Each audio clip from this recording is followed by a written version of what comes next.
This car is the most honest car you ever see. It's been a dream ever since I've had it. The first time I heard that engine screaming, I thought, I gotta have one of those. For me, the cars have personality. What's great about a BMW Classic is the community that surrounds it.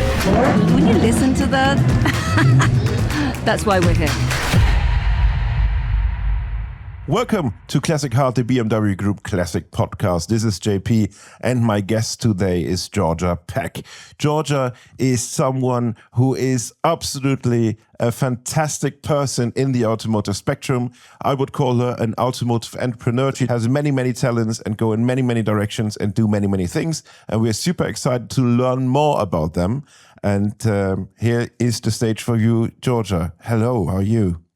I'm very well, thank you, JP. And first of all, thank you so much for having me. Honestly, I'm incredibly flattered, especially working with someone like you who I've admired for many years. So thank you so much.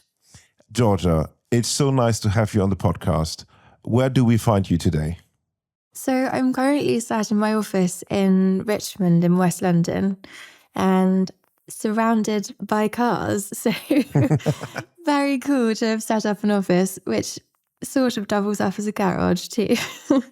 That's one of the best offices you can have. You can do some work and then you look at cars, but I think that the distraction level is very high. Distraction level is definitely very high, and I find myself going for a drive at least once a day just to break up the work. Very nice.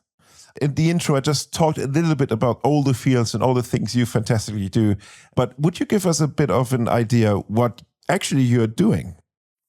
Absolutely. So I would say around 4 years ago, I turned my passion for cars and adventure into my job finally. And now I run 2 small companies. One specializes in automotive events and the other one in bespoke restorations. I mean, doing automotive events is a bit of a low ball here because, I mean, you were involved, if I'm not wrong, in the memorial service of Stirling Moss, right?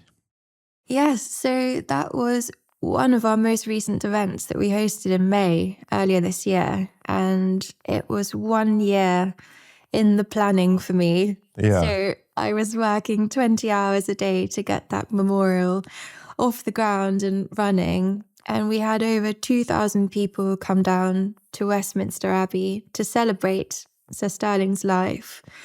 And it was one of the highlights of my career, to be honest, and very, very honoured to have hosted it. I couldn't make it, unfortunately, but for those of our friends who were there, they were just absolutely amazed. And also, it's very good to see that for someone who was such a kind person, and besides being a kind person, one of the best racing drivers in history, seeing that so many people want to pay tribute to Sir Stirling was really amazing. And remember, we have all the big names who were there. I think one of the highlights of the event for me was actually the run-up, managing the RSVPs.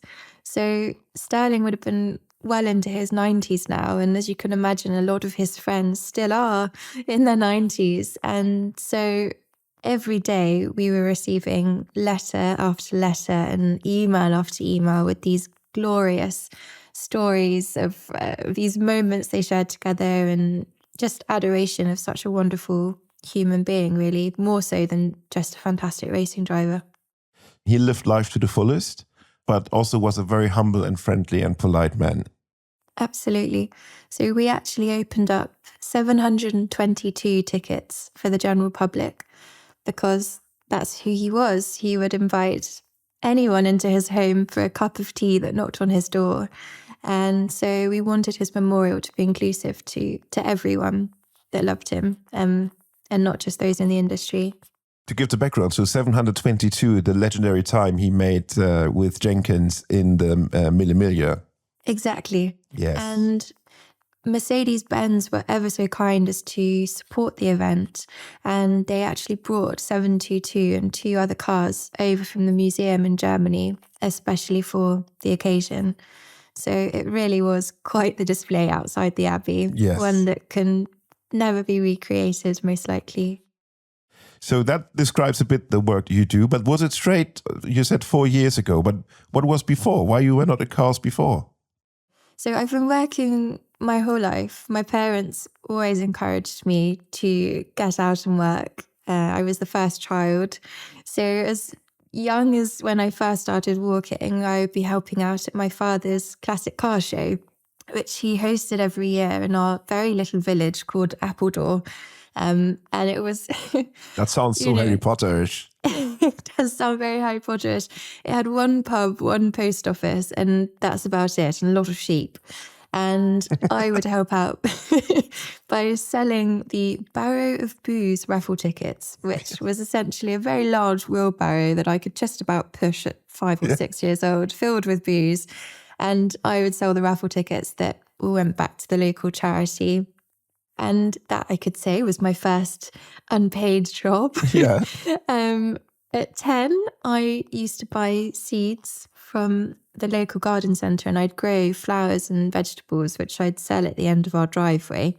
So we were always kind of encouraged to make money and learn new things. But later in life, more seriously and importantly, more legally, I worked in a number of sectors. So fashion, wedding planning, property, luxury lifestyle and publishing, all before realising that my true passion really was old cars. And I found in my own personal life that during my teenage years and my early 20s, I really rebelled away from my childhood, which was the countryside and all of these sorts of things in the car world. And I've now, in my later 20s, where I'm now 30, I've done a full circle back to where it all started, which was growing up with my father in his workshop and tinkering with old cars. And that passion for cars has really reignited in the last few years of my life.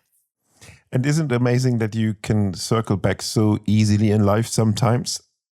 I think it's in all of us. It's something psychologically we want to please our parents, even if it's subconsciously. And I guess I hope what I'm doing is making my father and also my grandfather, where he got his passion for cars, making them proud. And I think that's certainly something that's in all of us. And also it's just sheerly for the pure enjoyment of it. It's something I've always enjoyed more than anything, is bombing around in an old car and just making memories and going on adventures. So you mentioned your father and also your grandfather, Henry Aubrey Peck. So tell us more about him, because he seems to be quite a character. Yeah, so I never actually knew my grandfather. My grandfather was someone that was brought to life by my father through countless bedtime stories and this incredible old Pathé footage that we had of him, which I know as a family we were very, very lucky to have. So in the 20s and 30s, my grandparents had a film camera, and they filmed all of his racing exploits at Brooklands, all around the world, all of their family holidays in Egypt and Greece and on cruises and things. And every Christmas we'd be pulled into the sitting room, all the curtains would be closed, and my father would play on the projector, click, click, click, click, click, all of this incredible footage of my grandfather. And to me, that was my hero growing up. And I always thought he was the coolest chap ever and wanted to be like him. But he was a racing driver, right? Exactly. So he used to race at Brooklands back in the day. He had an R-Type MG, which was the car he raced most frequently. And he also had a 4.5-litre Bentley. And we've got the record of him doing 100-mile-an-hour lap at Brooklands. Wow. Yeah. And my father would always tell me how his father had come home and remarked how it felt almost suicidal on the bank tracks, as the gaps between the concrete sections, every time you went over them at such high speed, the suspension would bottom out and his goggles would actually fall down his face, obstructing his vision. So it sounded like a wild time to be racing. And I guess that danger element just, added to, the excitement of it all. I'm quite happy that these days racing got safer and safer, but I think the excitement for racing and that fascination comes from the times when it was really unsafe to do so, because you have to be a bit crazy to go down 100 miles in an old car, in a pre-war car, with brakes that brake when you ask them to, and then it takes 5 minutes and they answer back and say, yes, we're braking. I'm very happy that we barely see fatal injuries and very harsh injuries nowadays. Otherwise, I wouldn't watch racing too much, to be honest. No, I think that now racing is all televised. It would be quite gruesome if it was as dangerous as it was back in the day. Absolutely. Yeah. Do you also race? It's right at the top of my to-do list. And a few years ago, Cam Jackson, who's a fantastic historic racing driver, started a company called Faster. And he actually gave me some one-on-one coaching to get into the world of racing, which I adored. I love going fast in pretty much any fashion, to be honest. I went wing walking. I went wing walking a couple of years ago, where you're essentially strapped to the wing of a plane at 200 miles an hour doing acrobatics. It's just fantastic. If you love going fast in the car, you will love wing walking. And then horses as well. I was always into horses and motorbikes and water sports, but most of all cars. Cars always feels the safest, I suppose. And Yes. and you can typically go the fastest on your own accord. So I would love to get into racing. It was actually during COVID, I think we started doing it, right at the end of COVID. And since COVID's passed, I've been incredibly busy and I haven't had the time to do it. But also, it is quite an expensive hobby to get into. Indeed, it is not the cheapest one to choose. But I mean, you say you enjoyed being tied up on top of a vintage plane, flying around. I mean, just wow, that's definitely not for me. But I understand that it's proof that you have the courage and that you're ready to learn racing. In a previous Classic Heart episode, we had Katerina Kuvalova as a guest, the great historic racer. Do you know her? So there's no secret. I tell Katerina all the time. She is a hero of mine. I adore her and everything she does. And yeah, I would love to be racing alongside her one day. So hopefully soon. So Katerina, if you listen to us, come on. You just need a good racing partner. We have one in the making here. Fingers crossed. And I'm sure that's going to be great. Georgia, if I remember correctly, your first car was a 1992 Mini Arc de Triomphe special model. Is that correct? Exactly. So I was actually working down in the south of France at the time. Yeah. And I was about 22 years old, I think. And because I'd moved to London at quite a young age, I'd never got my driving license. Even though I'd been taught how to drive when I was 8 years old, I thought I was a good driver anyway. I didn't actually have a license in London. And on the beach, there was a classic car auction and there was absolutely no one there. And in the centre was this gorgeous little Caribbean blue Mini, the Arc de Triomphe, with grey interior. And I fell in love instantly and I thought that's going to be my first car. And I remember bidding up to the exact amount of money that I had in my bank account at the time, which wasn't an awful lot. And I won it for an absolute steal. But what I didn't realise, as it was my first ever auction, is they had a buyer's fee at the end, which I couldn't afford. So I had to actually borrow a very small amount of money to cover the buyer's fee to take the car. And then I went straight back to London, which sparked me into getting my driving licence. And I bought online a very cheap crash course with a self-proclaimed Rastafarian in Tooting with a car that smelled very herbal and no door had the same paint colour. It was quite fun.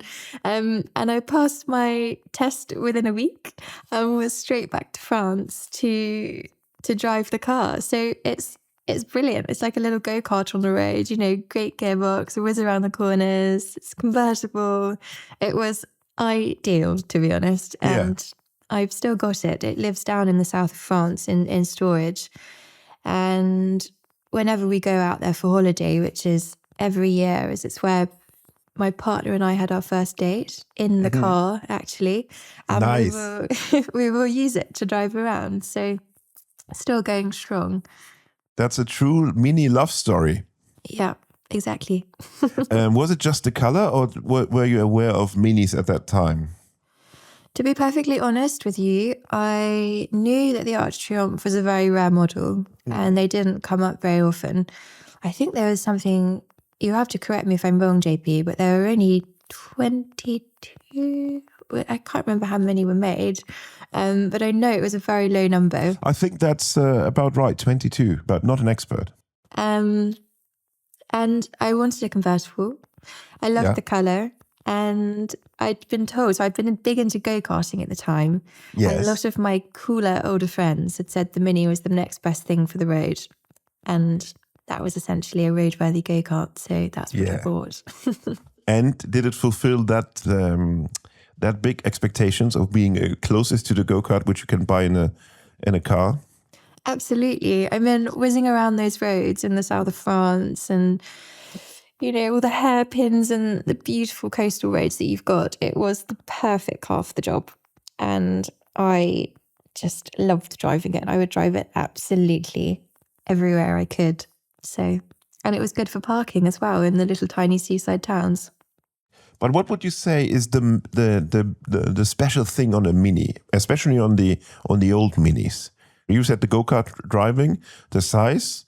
Did you get positive feedback about the car? I mean, you drive many cars. So what is the feedback on the Mini? So I think the special thing about driving the Mini is wherever you go, whether it's Monaco or Saint-Tropez, where you're surrounded by every possible supercar, luxury car imaginable, the Mini will always make people smile. Mm-hmm. It's completely unpretentious, but it's just sort of globally adored for being small and charming. And that was something quite lovely and something that you don't get in all cars, as you probably realise. Sometimes you get the middle finger if you're driving a particular car. So the Mini, I think the reaction to it was always very heartwarming. I've always been a big heart for Minis. And I remember from my times in Hamburg back then, there were just as many Minis as Porsches on the road. And I think, Hamburg people, they perhaps feel a bit more connected to England, the wet weather, the dry sense of humor. In any case, I think the design of the Mini is absolutely perfect. In its time, it was the most revolutionary and best solution for a small city car, period. Yeah, iconic British design at its best, I think. Yes, I would say so too. Very modest, though surprisingly sporty. And also, as a girl, I do like having my handbag and my luggage in the car, and it's surprisingly spacious for that. So Yeah, it works well. Yeah, true. And so the Mini is in your holiday home in France. But as we already heard, you live in England and we record while you are in the office, which is also your garage, or vice versa. Not sure about that. What do you have in your garage? So my own personal garage at the moment is a mix of German, English and American. And I think What's parked there? What's parked here? Well, at the moment, my most recent purchase was a 1984 Porsche Carrera 3.2. Nice. Very cool. Very cool. I've got a 1929 Ford Model A Boattail Speedster, which is my favourite car to drive at the moment. I drive it everywhere, to the supermarket, to walk the dogs. Everyone thinks I'm bonkers. I've got the second classic car I bought, it's a 1971 R107. So it's one of the earlier models 350 SLs, which I spent a couple of years fully restoring. And I think it was such a shame because I've now almost fallen out of love with it because of it. And I think my personal recommendation, or for me personally, in the future, if there's a car I really love, I probably wouldn't restore it so perfectly because now I'm scared of damaging it. Yeah. And I probably have kept it a little bit rattier if I'd have known. But yeah, and then got an old series Land Rover, of course, which I love bumming around in. And I've just bought an L322, which is the most modern car I've ever owned, actually. Yeah. Well, let's see how this work out. Yeah. Also design legend, I would say. Yeah.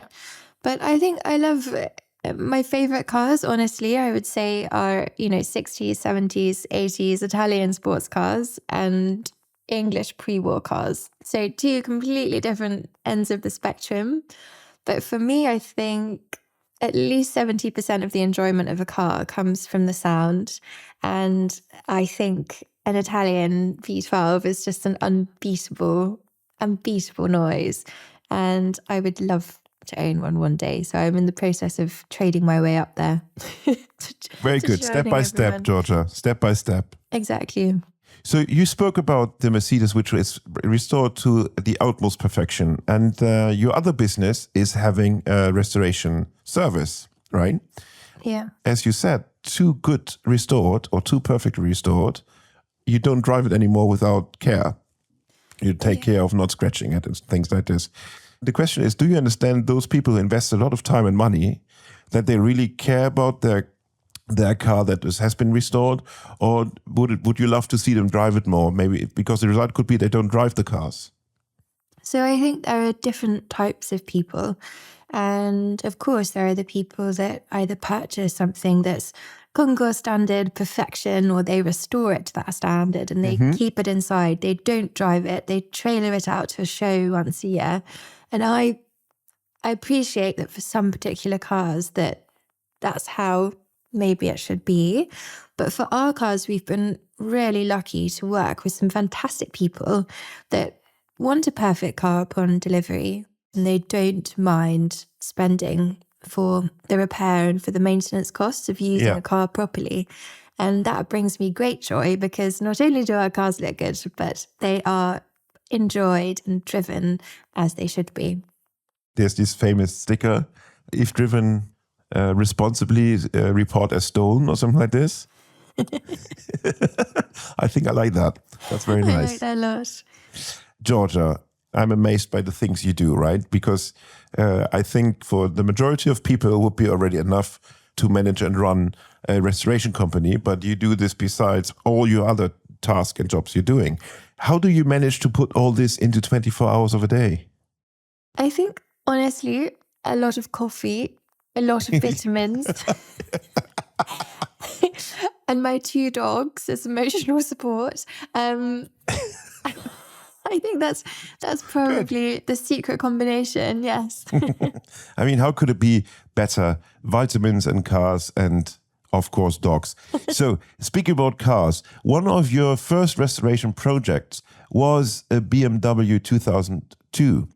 But there was kind of a special story behind it. Tell us more, please. Yeah, the BMW, the 200 Ti, is actually how Aubrey Automobiles, the restoration company, all came to life. So one of my favourite clients, or maybe my favourite client, Ian, he came to me with this amazing story. And his brother had very sadly passed away from, I think it was a shock heart condition a few years prior. And before he'd passed away, he had gifted Ian's son, so his nephew, a die-cast model of an orange BMW 2002. Nice. And Ian said to me, could I bring this model car into real life for his son's 17th birthday? Wow. Which was, I cried, but also what an amazing project to work on. And so I, gave my all, really, making this happen.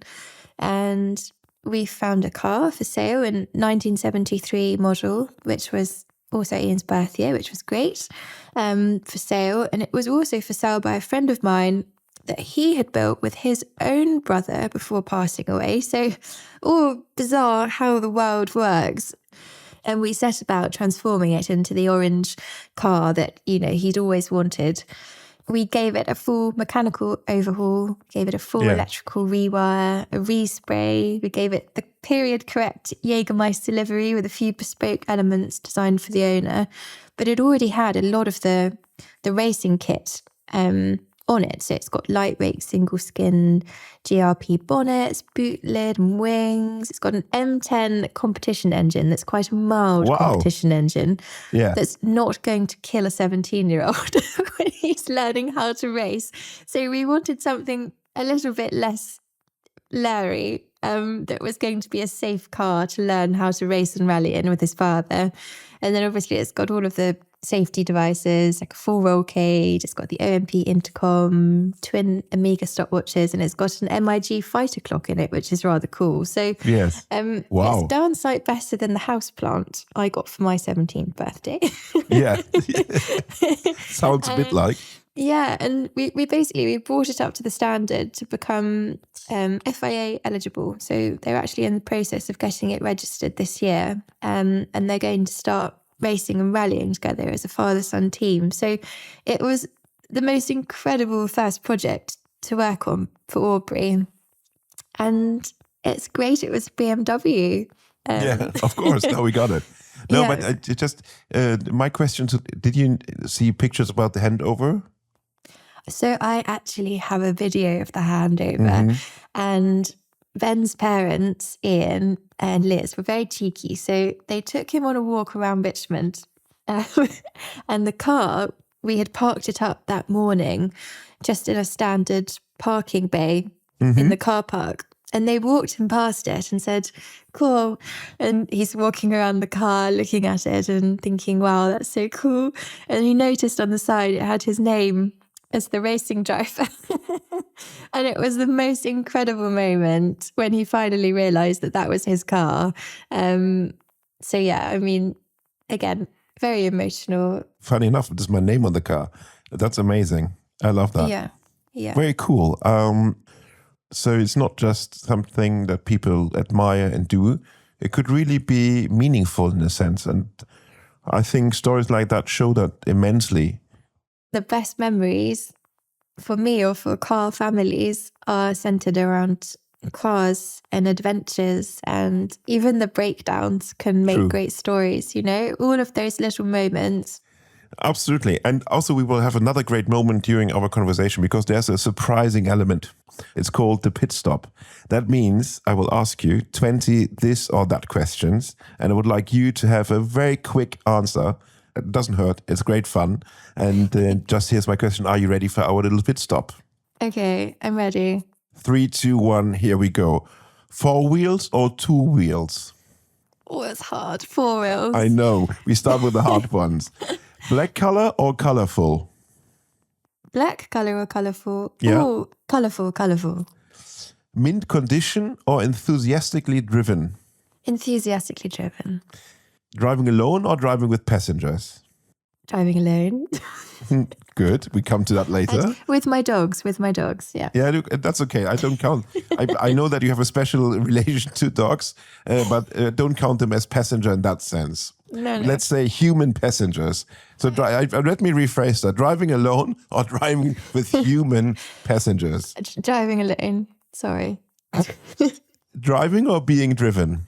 Driving. Obviously. Always. Yeah. Car sharing or no car? Oh, I'd rather have a car, so car sharing. Road trip or racetrack? Oh, that's a very hard question. Maybe a road trip to a racetrack. I love that answer. No one had done that before. Okay. Autobahn or country road? Country road. Stick shift or pedals? Stick shift for me. Petrol or diesel? Petrol. Diesel or electric? Oh, diesel. Now comes a very hard one. Electric or no car?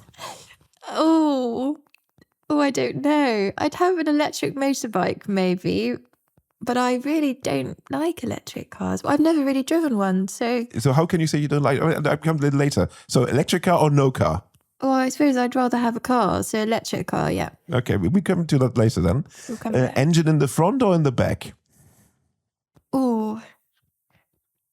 I'm very 50-50 on that one. Can I say 50-50 or no? No, you can't. Maybe, okay, front. Okay, engine in the front or in the middle? Front? Very good. I think front is right, but that's just me. Left-hand drive or right-hand drive?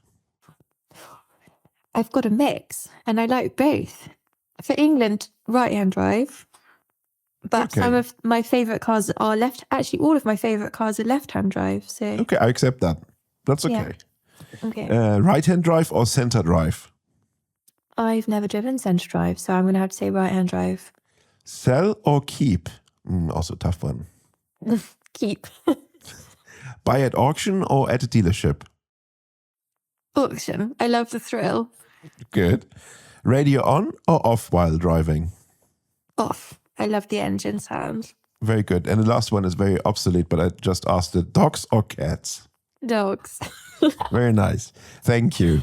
So you said when the question was 4 or 2 wheels, you just said 4 wheels. But I know for a fact you love also 2 wheels. What is the magic of the motorcycle? I think riding a motorcycle is a truly freeing experience, and you have to really become one with the bike, much more so than when you're driving a car. And we grew up in the country where we'd bomb around after school on stupid little mini motorbikes and have a while of a time. And now as an adult, I do exactly the same, which is thanks to some friends of ours. They host an event called the Malle Mile once a year, and also something called the Malle Beach Race, where they bring together from all over Europe and all over the world thousands of classic, antique, modern, vintage, custom motorcycles for just the most incredibly fun racing. I'm talking Goodwood Revival levels of fun, but where everyone takes part on a motorcycle. Nice. It's absolutely fantastic. And so we go up every year to the Malle Mile, which is taking place on the 20th weekend this month. And there's about 10 to 12 types of racing all day. You don't have to have any pro experience. You'll be racing against, I don't know, a stunt rider or a professional or someone that learned last week. It's just brilliant, brilliant fun. Wow. With lots and lots of old motorcycles. And I think BMW have actually been involved in the event before for some previous years and brought along a number of bikes. That sounds absolutely fantastic. I mean, it sounds like the wildest dreams of any motorcycle fan. Yeah, so it's called the Malle Mile. And I think the only rule is that there are no rules, which is sort of brilliant. Sounds very motorbike-ish. Yeah, it's owned by some amazing friends of ours called Robert and Johnny. And they've just created something so special. And we go every year, big group of us, maybe 15, all camping, racing all day, covered in mud. Sounds amazing. And yeah, just having a whale of a time, really. But BMWs, funny enough, BMW motorcycles have always been one of my favourite models. Really? Especially some of the old 80s bikes that they used in the Dakar rallies back in the day. I just think they're one of the most striking looking bikes and just capable of everything. I think, was it the R80 GS was originally built to become the Range Rover of motorcycles. And for 4 years consecutively, as far as I know, at the Dakar, it reigned supreme and it did brilliantly. So that's, for me, one of the most iconic motorcycles out there. And I hope soon in your garage as well. So at the moment, I've got a Yamaha. It's a DT360, which legally I'm not actually allowed to ride on the road, so I have to ride it off-road. And of course, everyone who's tuned in, we're just campaigning for road safety and drive legally, obviously. Yeah, obviously I would never ride it on the road, only off-road. But yeah, it's a 2-stroke, so very loud. Have to kick it. You know, it's hard work, but it is so worth it. It's a brilliant, brilliant bike. I drove Harley Davidson Sportster for quite a while, but it never kicked me. It was never like, oh, I need to have this kind of freedom. So how you would describe the difference? What is the difference towards riding a motorbike or driving a car? I don't personally ride a lot on the road. I don't get a huge enjoyment out of that, especially living in London. Mm-hmm. I just love riding off-road, and I'm no expert whatsoever, just beware. I think the first time I ever raced at Malle, I famously flew off in front of about 500 people. But hopefully nothing happened serious. No. Just my ego was very badly bruised, and Merlin made it into a birthday cake, actually. immortalised me coming off That's a typical Merlin, I would say. the bike. Yeah. So, I mean, it's just off-road. You can go places you couldn't go off-road in a car, even in a Land Rover or something. And I think truly the 2 times that I ride without fail every year at the Malle events, because they just are so brilliant, and it brings together this international crowd of like-minded lunatics that love Nice. racing their bikes in all conditions. So I think it's just a totally different experience to a car. And they actually have at the festival, they do a drag race. And last year I drag raced the Ford. So they do have some cars there. And before that, it was the Testarossa that I actually opened the drag race with a drag queen in the car with me. It's just brilliant, JV. You must go. You mentioned the Testarossa because I also would like to jump into something that I was very furious about, and people will understand why. You got spotted driving these brown Testarossa through London, right? And I think you reposted, I don't know how it came into my stream anyways. But still, I mean, even today, there were some stupid, chauvinistic, idiotic comments. Do these idiots annoy you with all the... I don't want to repeat them because they're so stupid, the things they said, but everyone can imagine. I mean, first of all, so that car, the Testarossa, it's my partner's car, Merlin's car. And I said I usually like to drive my own. But this particular car, we went on a rally around the Picos de Europa in northern Spain a couple of years ago. And I drove it passionately for 6 hours a day. And I was so in love with it by the end of it, hooning it up and down these mountain roads. And I'd only packed stilettos and flip-flops. So I had to drive the whole thing barefoot for about a week. And you couldn't... The real car connection. Yeah. And you couldn't really pry us away from me. I think I drove it all the way back to England afterwards as well. And the video you're talking about is me very gently pulling away from a mildly interesting Cars of London meet, actually, that Freddie Atkins, he's a friend of mine, filmed. And I didn't quite expect it to get such a wild reaction, because all I'm doing is driving a car out of a junction at a really normal speed. And it did cause some men, no women, to be a bit grumpy, which is quite funny. You just have to laugh, I suppose. And I did look at a couple of their profiles, and they were the kind of guys that had a Ferrari t-shirt, if you know what I mean. Yes, And I definitely understand that. I think a Ferrari t-shirt says it all. Yeah, nothing wrong with a Ferrari t-shirt, No, by the of way. course not. It's just quite funny. So it gave me a good giggle. I think whatever you do in your life, there'll always be some trolls, and you have to Of course. let them go. And no one ever comments like that when they're happy. Yeah, I think jealousy is always not a good advisor in while commenting, I have to say. Yeah. Well, it's silly to be jealous of me because it's not even my Ferrari. It's Merlin's. Exactly. So I'm not a Ferrari owner either. True that. So unfortunately, we come very close to the end, but I don't want to let you go without telling us what will the automotive rest of the year bring to you? Where do we see you? What is your plans? Are road trips planned? Anything? So at the moment, outside my window, I've got the G-Wagon that we restored, the 80s G-Wagon, and I'm currently prepping that for an expedition across Scotland for my client and his daughter, which is really cool. And we're actually in talks at the moment to plan our own coast-to-coast off-road rally. So a driving event with luxury glamping without touching a public road once, coast-to-coast across Scotland for 4x4s, which is something I'm really excited about. We've got some track days coming. We've got the Levitt Concours coming up, which It's a ladies only concours that we started 2 years ago now. And this will be our 3rd year, which is really exciting.